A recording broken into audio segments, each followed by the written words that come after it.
हर हर महादेव। आज की कहानी है कि सबसे बड़ा भक्त कौन। तो दोस्तों आज बताते हैं इस कहानी के माध्यम से कि भक्त कौन होता है। एक बार फिर देवर्षि नारद के मन में ये अभिमान पैदा हो गया कि वे ही भगवान विष्णु के सबसे बड़े भक्त हैं। वे सोचने लगे, मैं रात दिन भगवान विष्णु का गुणगान करता हूँ, फिर भी इस संसार में मुझसे बड़ा भक्त और कौन हो सकता है। किंतु पता नहीं श्री हरि मुझे ऐसा समझते हैं या नहीं। ये विचार कर नारद भगवान विष्णु के पास क्षीर सागर में पहुँचे और उन्हें प्रणाम किया। विष्णु जी बोले, आओ नारद, कहो कैसे आना हुआ। नारद बोले, भगवान मैं आपसे एक बात पूछने आया हूँ। भगवान विष्णु बोले, मैं तुम्हारे मन की बात जानता हूँ नारद, फिर भी तुम्हारे मुंह से सुनना चाहता हूँ। नारद ने कहा, हे देव, मैं जीवन भर आपका गुणगान करता रहा हूँ। पल पल हर क्षण मुझे बस आपका ही ध्यान रहता है। आप मुझे ये बताइए कि क्या मुझसे भी बड़ा आपका कोई अन्य भक्त है संसार में। भगवान विष्णु समझ तो पहले ही गए थे कि नारद को अपनी भक्ति पर अभिमान पैदा हो गया है, किंतु अपने मन की बात छुपाकर वे बोले, नारद, इस प्रश्न के लिए तो तुम्हें मेरे साथ मृत्युलोक चलना पड़ेगा। नारद बोले, ठीक है भगवान, मैं मृत्युलोक चलने के लिए तैयार हूँ। भगवान विष्णु नारद को लेकर मृत्युलोक चल पड़ी। धरती पर पहुंचकर दोनों ने किसान का भेष धारण किया और एक गांव के किनारे बनी एक झोपड़ी की ओर चल पड़े। विष्णु जी बोले, नारद, मेरा एक बहुत बड़ा भक्त यहाँ इस कुटिया में रहता है। आश्चर्य है, क्या मुझसे भी बढ़कर भी किसी की भक्ति हो सकती है। नारद के मुख से निकला, क्या वह भी मेरी तरह आपका ध्यान लगाए रहता है। आओ स्वयं ही जान लोगी। विष्णु ने कहा और उस कुटिया की ओर बढ़ गए। किसान उस समय कुटिया के बाहर अपनी गाय को बांध रहा था। उसके मुख से हरी हरी गोविंद का स्वर निकल रहा था। किसान वेशधारी विष्णु ने उसके निकट जाकर नारायण नारायण कहा तो किसान ने विनीत स्वर में मीठे स्वर में पूछा, आप कहाँ से आए हैं भद्र।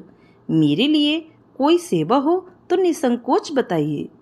किसान वेशधारी भगवान विष्णु ने कहा, हम नगर जा रहे हैं पर अंधेरा गिरने लगा है। वन में जंगली पशुओं का डर है, इसीलिए रात भर आश्रय चाहते हैं। किसान ने प्रसन्न भाव से कहा, मेरी कुटिया में आपका स्वागत है भद्र, और जो रूखा सूखा घर में है आपके लिए हाजिर है। भगवान ने मुझे आप लोगों की सेवा करने का अवसर दिया है। बड़ी कृपा हुई उनकी। बाहर दालान में एक खटिया पर दोनों को बिठाकर किसान अंदर गया और अपनी पत्नी से कहा, देवी, दो अतिथि आए हैं। किसान की पत्नी उस समय अपने बच्चों को भोजन परोस रही थी।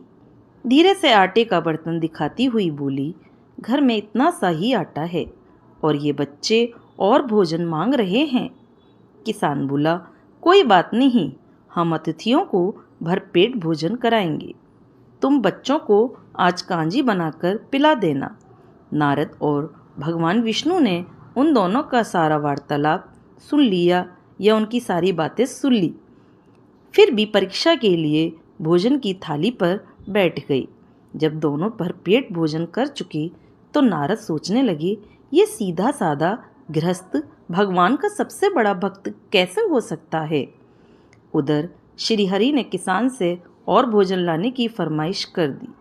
बोले, मेरा पेट अभी नहीं भरा, क्या और भोजन मिलेगा। किसान रसोई घर में गया और जाकर पत्नी से पूछा, कुछ और भोजन बचा है क्या। पत्नी बोली, बच्चों के लिए कांजी बनाई है, बस वही शेष है। और विष्णु और नारद वह भी पी गए। किसान और उसके परिवार को भूखे ही सोना पड़ा। भूखे बच्चे माँ का आंचल थाम के उठे, माँ, नींद नहीं आ रही है, मुझे बड़े जोर की भूख लगी है। पिताजी ने उन अतिथियों को कांजी क्यों पिला दी। किसान ने बच्चे के सर पर हाथ फेरते हुए कहा, अतिथि को भोजन कराना स्वयं विष्णु भगवान को भोग लगाने के समान है। बेटा, बाहर दालान में दोनों अतिथि अलग अलग बिस्तरों पर लेटे हुए थे। भगवान विष्णु ने कहा, तुमने सुना नारद, किसान और उसके परिवार को भोजन नहीं मिला, फिर भी वह मेरे गुण गा रहे हैं। यह तो कुछ भी नहीं है। मैंने तो कई दिनों तक भूखे रहकर आपका स्मरण किया है। अगले दिन सुबह उन्होंने देखा किसान भगवान विष्णु की मूर्ति के सामने कह रहा था, गोविंद हरि हरि, तुम सदा मेरे मन में बसे रहो, बस मुझे कुछ और नहीं चाहिए। फिर दोनों अतिथियों से बोला, हरि की बड़ी कृपा है, वही जग का रखवाला है। प्रभु की दया से रात को कोई कष्ट तो नहीं हुआ। जब तक आपका जी चाहे तब तक आप दोनों यहाँ रहें। मैं खेत पर जा रहा हूँ। किसान बेसधारी श्री हरि बोले, हम भी तुम्हारे साथ चलेंगे, यदि तुम्हें कोई आपत्ति न हो तो। नारद और विष्णु भगवान किसान के साथ उसके खेत पर चले गए। किसान बोला, यही है अपना खेत, अब मैं अपना काम करूँगा। गोविंद हरि हरि। नारद बोले, तुम तो सत्पुरुष हो, भगवान के बड़े भक्त हो, हर घड़ी उनका नाम लेते रहते हो। किसान बोला, अरे कहाँ, काम से जब भी थोड़ा बहुत समय मिलता है तभी उनका नाम ले लेता हूँ। नारद ने पूछा, कब कब मिलता है समय? किसान बोला, सुबह उठता हूँ तब और रात को सोता हूँ तब, और दिन में जब भी समय काम से समय मिल जाए तभी मैं उनका नाम ले लेता हूँ। ओहो समझा, नारद के मुख से निकला। दोनों जब किसान से विदा लेकर चले तो नारद ने हंसकर स्वर में कहा, आपने सुना भगवान, वह सुबह शाम 2 बार ही आपका स्मरण करता है, जबकि मैं हर समय ध्यान करता हूँ, फिर भी आप उससे महान भक्त बताते हैं। नारद की बात सुनकर श्री हरि चुप रहे, किंतु मन ही मन उन्होंने कहा, कारण भी जान जाओगे नारद।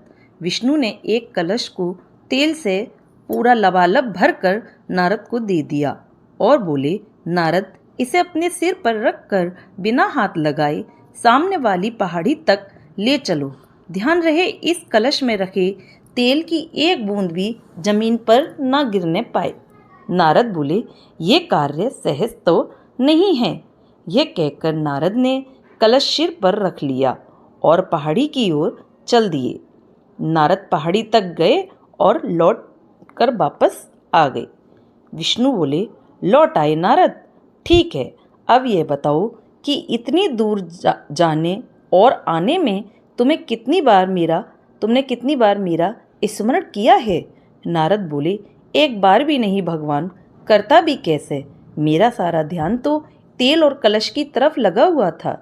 श्री हरि बोले, तब तुम ही सोचो, वह किसान दिन भर कठिन परिश्रम करता है, फिर भी 2-4 बार मेरा स्मरण जरूर करता है, और तुम एक बार भी मेरा स्मरण नहीं कर पाए। विष्णु की बात सुनकर नारद के अंतरचक्षु यानी अंतरात्मा खुल गई। वे श्री हरि के चरणों में गिरकर बोले, मान गया प्रभु, जो संसार के झंझटों में रहकर भी आपका स्मरण करते हैं वे ही सबसे बड़े भक्त हैं। बोलो श्रीमन नारायण नारायण हरि हरि। तो दोस्तों, आपको कहानी कैसी लगी? अच्छी लगी हो जो नारायण के सच्चे भक्त हैं तो वीडियो को लाइक करें, सब्सक्राइब करें, शेयर करें। कहानी देखने के लिए, सुनने के लिए आप लोगों का बहुत बहुत धन्यवाद।